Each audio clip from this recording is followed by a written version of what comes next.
अस्सलाम वालेकुम। मैं हूं डॉक्टर मुजाहिद मिर्ज़ा और पढ़ रहा हूं अपनी खुद नविश्त परेशान सा परेशान की अगली किस्त आपके लिए। साद का एक दोस्त था, इकबाल बागड़ियाँ वाला, जो गुरु मांगट में रहता था। उनके देहात से देसी शराब आती थी। साद ने मुझसे पूछा था, शराब पियोगे? मैंने फिल्मों में देखा था कि हीरो शराब पीकर गम गलत करता है, दुख दूर करता है, तो मैंने भी हामी भर ली थी।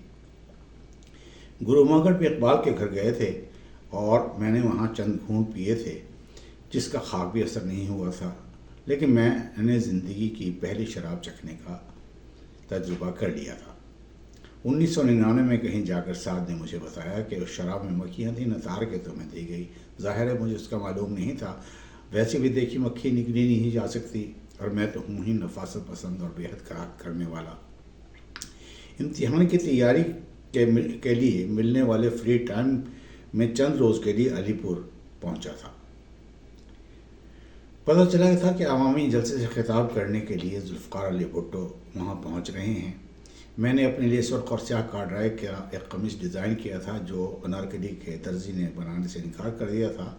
उसकी तैयारी के लिए मैंने अपनी बहन खालदा और नन्ही की ज़िंदगी ज़ैक़ कर दी थी। स्याह गर्दनी और स्याह बटनों वाला ऐसा कमीज़ मैंने ज़िंदगी में नहीं देखा। कमीज़ तैयार हो गया था और मैं भुट्टो साहब से हाथ मिलाने के लिए शहर से बाहर खासी दूर जाकर खड़ा हुआ था और उनसे हाथ मिलाया था। फिर उनके जुलूस के हमरा अलीपुर के कमेटी पार्क पहुंचा था। इस जुलूस के साथ साथ सैयद नजम हुसैन ज़बरदस्त ऐलान करते हुए आ रहे थे। स्टेट सेक्रेटरी के फ़राइज़ अलीपुर पीपल्स पार्टी के चेयरमैन गुलाम शब्बीर बरबरा एडवोकेट साहब ने सरअंजाम दिए थे। भुट्टो की तकरीर के दौरान पिंडाल में एक देहाती बूढ़ा खड़ा हो गया था। उसने सराइकी में सवाल किया था, सही सुने तो सन लोगों को होटले में रोटी खवे सो।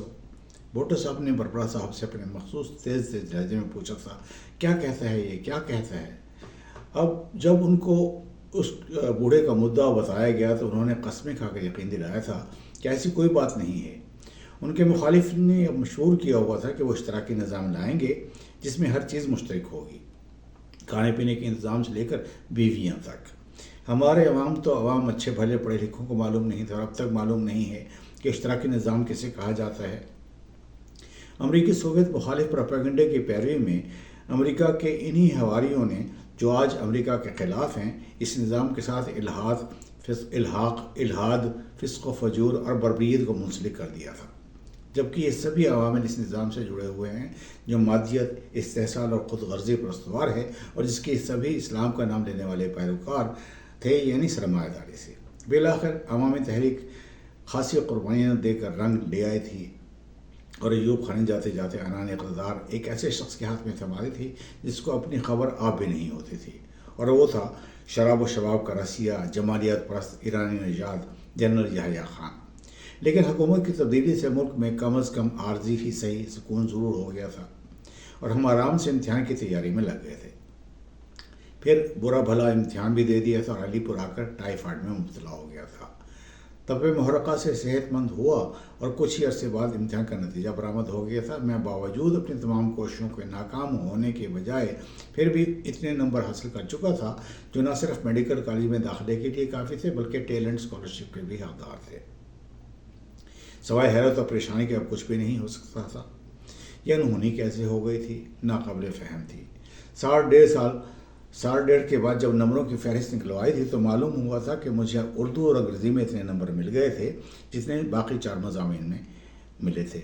अब ना तो मैं डॉक्टरी से भाग सकता था और ना ही आर्ट्स के मज़ामीन इख्तियार कर सकता था, क्योंकि मैं सहाफ़ी, वकील, मुसव्वर या ऐसे कबील का कोई और पेशा इख्तियार करने का ख्वाहिशमंद था, और ना ही जेब कुतरा बन सकता था। पायलट बनने का ख्वाब तो वैसे भी पहले ही दो बार चिकनचूर हो चुका था। एक बार तब जब 8वीं जमात के बाद भाई साहब ने मुझे लोअर टोपा एयरफोर्स स्कूल में दाखिल कराने का इरादा किया था और मेरी माँ ने रोना शुरू कर दिया था कि इसका इतना छोटा सा नन्हा बेटा घर से दूर जाएगा, और इस सिलसिले में पेशरफ हो ही नहीं सके थी। गवर्नमेंट कॉलेज के ऑडिटोरियम में PAF ने अपनी दस्तावेजी फिल्में दिखाई थीं। मुझे उनका मोटो सहरास के दरियास्त है बाल ऊपर मास्त बेहद भाया था और दिल में जागज़ी हो गया था। मगर बेतहाशा फिल्में देखने के बाद जब ब्लैक बोर्ड पर लिखे लफ्ज़ों को पढ़ने में दिक्कत होने लगी तो सफ़ावाला चौक के अली आई हस्पताल के माहिर अमराज़ चश्म ने मुझे ऐनक तजवीज़ करके बर्बाद कर दिया था। मैं बहुत कल्पा था और डॉक्टर साहब से कहा था कि मैं पायलट बनना चाहता हूँ। उन्होंने तसल्ली दे दी थी कि साल 6 माह ऐनक इस्तेमाल करो, नज़र ठीक हो जाएगी। मगर क्या किया जाए, वही होता है जो मंजूर खुदा होता है। कॉलेज से प्रोविजनल सर्टिफिकेट और करैक्टर सर्टिफिकेट लेने के लिए लाहौर जाना पड़ा था। गवर्नमेंट कॉलेज को छोड़ने के तसव्वुर से कलेजा मुँह को आता था। उस रोज़ मेरे ट्यूटर छुट्टी पर थे जो करैक्टर सर्टिफिकेट जारी करते, लेकिन मुझे वापस मुल्तान जाकर मेडिकल कॉलेज के दाखिला फॉर्म भी जमा करवाने थे। आखिर मुझे कीमिया के लेक्चरर एजाज साहब से ही रजू करना पड़ा था। उनके साथ में एक दफ़ा गलत रवैया भी रवा रह चुका था, लेकिन इस मेहरबान उस्ताद ने मुझे इतना अच्छा करैक्टर सर्टिफिकेट बना कर दिया था कि मैं शर्म से पानी पानी हो गया था। अगले रोज़ मेरे मामू के छोटे बेटे और मेरी बड़ी बहन के देवर मोहम्मद खालिद की बारात जानी थी। कुंबे के सभी लोग अलीपुर से पहुँचे हुए थे। बारात वाली बस में मैं नजमा के बिल्कुल सामने बैठा था। अब हम वाकई जुदा हो रहे थे। मेरी बहन खालदा उसके साथ बैठी थी। मैं और नजमा एक दूसरे को ही देख रहे थे, वो कम मैं ज़्यादा। मेरी बहन हम दोनों को कभी इसको और कभी मुझे देखती थी। बारात ने कृष्ण नगर से दुल्हन लेकर वापस गुलबर्गा जाना था और मुझे रात को मुल्तान के लिए बजरिया बस रवाना हो जाना था। हम प्यार करने वाले एक दूसरे को मुनासिब तरीके से अलविदा भी नहीं कह पाए थे। ज़िंदगी के इस दौर की दास्तान तमाम करने से पहले उन सफ़रों का तज़किरा करना खाली दिलचस्पी नहीं होगा जो अलीपुर से लाहौर के अलावा मुहिम जोई के ज़मन में अपने तौर पर किए गए थे। गालिबन फर्स्ट ईयर के 2 इम्तिहानों में 2 रोज़ का वक्फा था कि हसन महमूद के जोश नज़ारा ने उसे एक तजवीज़ पेश करने पर उकसाया कि चलो बर्फ़बारी देखने के लिए मरीज चलते हैं।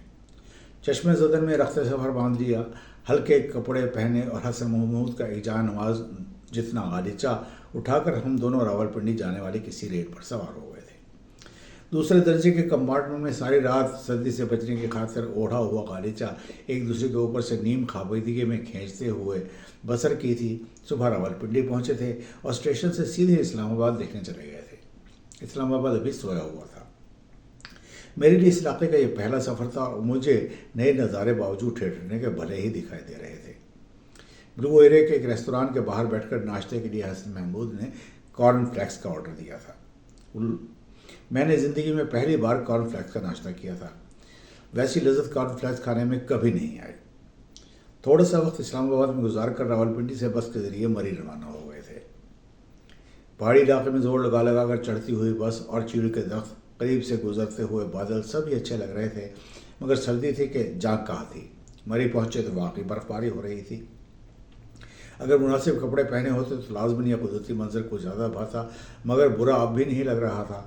हम बस में शनासा होने वाले 2 बड़ी उम्र के मर्दों के हमरा पोस्ट ऑफिस की तरफ की चढ़ाई चढ़ रहे थे कि एक दुकान में अंगीठी सुलगती हुई देखकर उसमें घुस गए थे।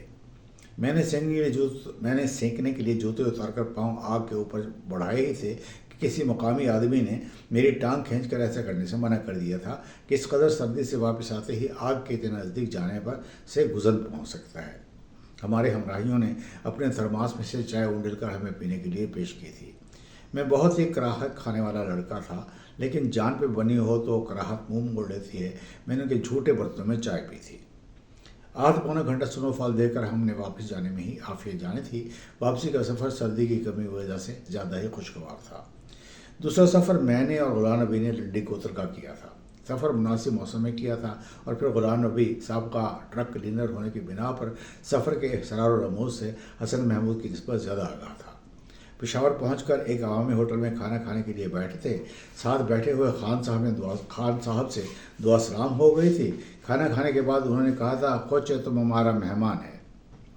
मैंने शुक्रिया अदा किया था। जब गुलाम नबी ने पैसे देना चाहे और ख़ान साहब के मना करने पर भी 1-2 बार देने पर इसरार किया तो ख़ान साहब ने सारे आम पिस्तौल तान दिया था और कहा था, हम बोला तुम हमारा मेहमान है, पर हमारा बेइज्जती क्यों करता है।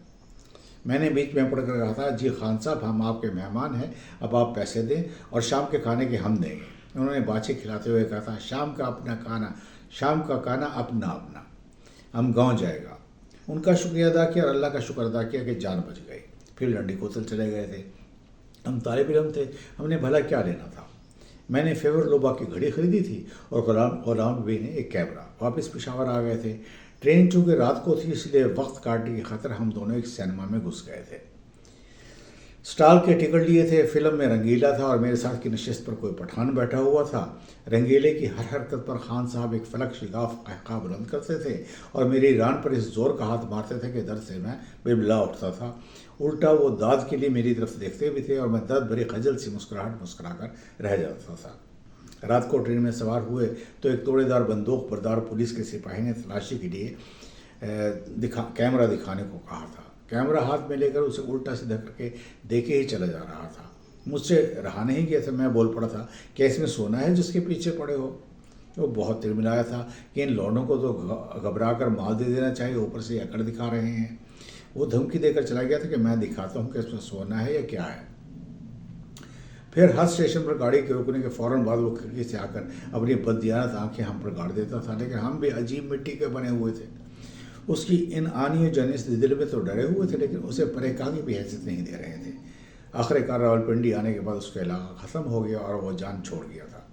سفر کا ایک اور واقعہ اس طرح ہے کہ چھٹیوں میں ہم بہاولپور اور رحیم خاں کے لڑکوں کے ہمراہ رات ہونے سے پہلے کوئٹہ ایکسپریس سے جوڑے جانے والے ایک خالی ڈبے میں پہلے سے ہی بستر لگا لیتے تھے اور رات بھر لیٹ کر سفر کرتے تھے۔ سردیوں کی چھٹیاں تھیں۔ اسی طرح کے ایک سفر پر ہم رواں دوا تھے۔ رات کے کسی لمحے کسی نے بتایا تھا کہ فلاں 2 ہاسٹل فیلو ایک دوسرے ڈبے میں سوار ہیں۔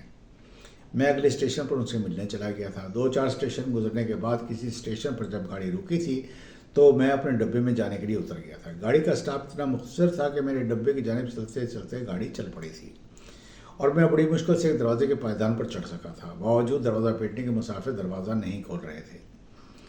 ہاتھ ٹھٹرنے لگے تھے اور گاڑی کی رفتار بڑھ رہی تھی۔ وہ تو اچھا ہوا پلیٹ فارم پر کھڑے ہوئے کسی گارڈ نے مجھے چلتی گاڑی سے لٹکتے ہوئے دیکھ کر سرخ لالٹین لہرا کر گاڑی روک لی تھی۔ وہ ہاتھ بلند کیے مجھے مارنے کے لیے دوڑا چلایا تھا، لیکن میں نے دوڑ لگاتی تھی اور میرے ہمراہی پہلے ہی دروازہ کھولے مجھے اچکنے کو تیار کھڑے تھے۔ جب میں سوار ہو گیا اور دوستوں نے دروازہ بند کر دیا تو گاڑی چل پڑی تھی اور اس طرح بخیر و عافیت صبح کے وقت ان سے جدا ہو کر احمد پور شرقیہ کے اسٹیشن پر اتر گیا تھا۔